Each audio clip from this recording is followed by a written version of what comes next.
बंधुगण कौन आपण सामान्य किसी खाईदेले पेट फुली जाउछि सबुबेले भयंकर गैस एसिडिटी किंबा बदहजमी लागी रहउछि तेबे एहाकु केवल एक साधारण गैस समस्या भाबी भूल करंतु नाही। एहा आपनक लिवर रे चर्बी जमीबार बा फैटी लिवर हेबार एक बड़ संकेत होई पारे।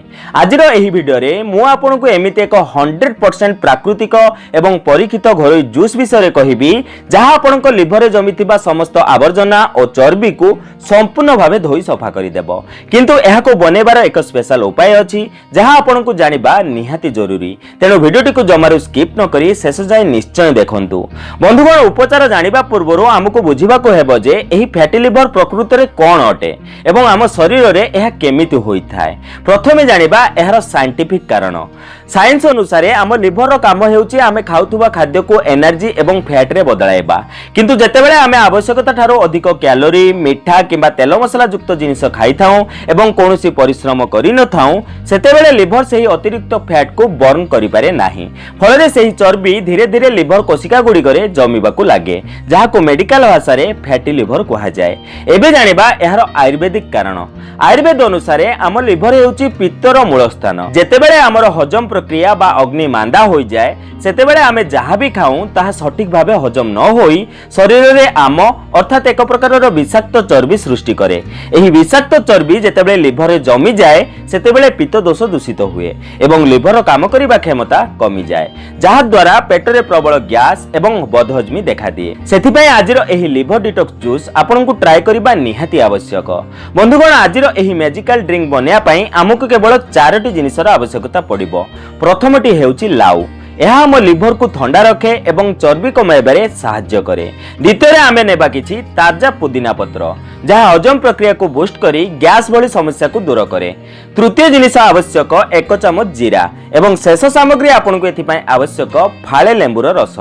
प्रथमे लाउर चोपा छड़ाई ताकू छोट छोट खंड करी काटी दियंतु। एबे गोटे ब्लेंडर बा मिक्सर जार रे एही लाउ खंड 10 रु 12टी पुदीना पत्र एवं 1 चमच जीरा पकई टिके पानी देई भल भावे पेसी दियंतु। एहा परे छांकिणी सहायता रे एहार जूस को एक ग्लास को छाणी नियंतु। तापरे आपण सेतिरे फाळे लेंबु रस मिसाई दियंतु एवं एहा को भल भावे मिक्स करंतु। एबे आपणकर लिवर डिटॉक्स जूस बनी प्रस्तुत। बंधुगण जूस रो प्रस्तुति तो आपण जानि गले, किंतु एहा पूर्वरु आपणकु जानिबा को हेबो जे आपणक लिवर रे चर्बी जमुची काहेकि। एहार सबुठु बड़ कारण हेउची आजिकाली रो खराब लाइफस्टाइल। अधिक तेल मसला युक्त खाद्य खाइबा, बाहर जंक फूड खाइबा, मिठा जिनिस अधिक व्यवहार करिबा एवं कोनोसी प्रकार शारीरिक परिश्रम न करिबा। जदि आपनक लिवर रे मध्य प्रबल चर्बी जमी जाए तेबे आपनक शरीर 5टी बड़ संकेत देबा आरंभ करे जहाकू आपण जमारे भी हेय ज्ञान करिबा उचित नुहे। प्रथम लक्षण पेटर डाहाण पट ऊपर भाग रे सबुबेले भारीपण लागिबा किंबा हालुका बिंधा हेबा। द्वितीय लक्षण सकाळ उठिबा मात्रे पेट सफा न हेबा, प्रबल गैस एवं एसिडिटी लागि रहिबा। तृतीय लक्षण सबुबेले शरीर रे क्लांति बा दुर्बलता लागिबा, कोनोसी काम रे मन न लागिबा। चतुर्थ लक्षण भोक कमी जिबा एवं हठात ओजन बढ़िबा किंबा कमिबा। पंचम लक्षण चर्म कुंडे हेबा किंबा आखि और परिस्रार रंग हलदिया देखा जिबा। बंधुगण एबे सबुठु गुरुत्वपूर्ण कथा हेउची एही लाउ एवं पुदीना जूस को पीबार सठिक समय कोन अटे। मने रखंतु एही जूस को आपनकु प्रतिदिन सकाळे खाली पेट रे पीबाकू हेबो। ताजा ताजा पियंतु, अधिक समय रखिले एहार पोषक तत्व नष्ट होई जाय। एही जूस पीबार अति कम रे 1 घंटा पर्यंत चा कॉफी किंबा ब्रेकफास्ट करंतु नाही। जदि आपण प्रथम थर पई एहाकू पिउछंती तेबे प्रथम सप्ताह रे आधा ग्लास रो आरंभ करंतु एवं धीरे धीरे एहाको 1 ग्लास करंतु।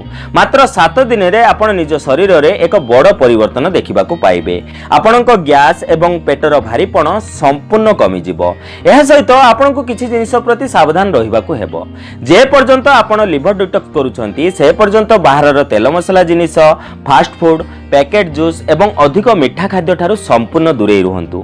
दिन को अति कम रे 3 रु 4 लिटर पानी निश्चय पियंतु जहा द्वारा लिवर रु टॉक्सिन बाहरिबा सहज हेबो। बंधुगण एही प्राकृतिक जूस बहुत लाभदायक होइथिले मध्य किछि लोकंकु एहाको पीबा समय रे विशेष सावधानता अवलंबन करिबा निहाती आवश्यक।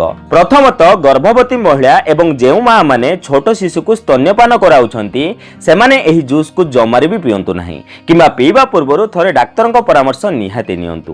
द्वितीयतः जदि आपणकर कौनसी बड़ ऑपरेशन बा सर्जरी हेबाकु जाउछि तेबे तार 2 सप्ताह पूर्वरु एहाको बंद करि दियंतु।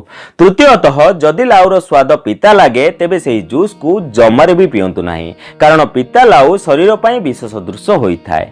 सबु बेले स्वादिष्ट एवं मीठा लाउर ही व्यवहार करंतु। एबे जानिबा एहाकु केउ माने पी परिबे। जदि आपणकर केवल फैटी लिवर, गैस किंबा हजमर समस्या अछि एवं आपण अन्य कोनोसी गंभीर रोगर मेडिसिन खाउ नाहंती तेबे आपण निर्भय एहाकु नियमित पी परिबे। तेबे बंधुगण आज ही एही घरोई उपाय को अपनांतु एवं निज लिवर को सुस्थ रखंतु। आपणकर जदि कोनोसी प्रश्न थाए तेबे मते कमेंट बॉक्स रे निश्चय पचारंतु। मु समस्त कमेंट रो उत्तर देबाकू निहाती चेष्टा करिबी। जदि भिडियोटी आपनकू इन्फॉर्मेटिव लागिला तेबे भिडियोटी को लाइक करी निज परिवार और सांगमानक सह निहाती शेयर करंतु एवं एमिति स्वास्थ्य संबंधी इजी एवं इफेक्टिव वीडियो देखिया पई आम चैनल को एबे ही सब्सक्राइब करी बेल आइकन दबाई दियंतु। पुणी देखा हबो एक नुवा वीडियो रे। से पर्यंत सुस्थ रुहंतु, सतर्क रुहंतु। धन्यवाद।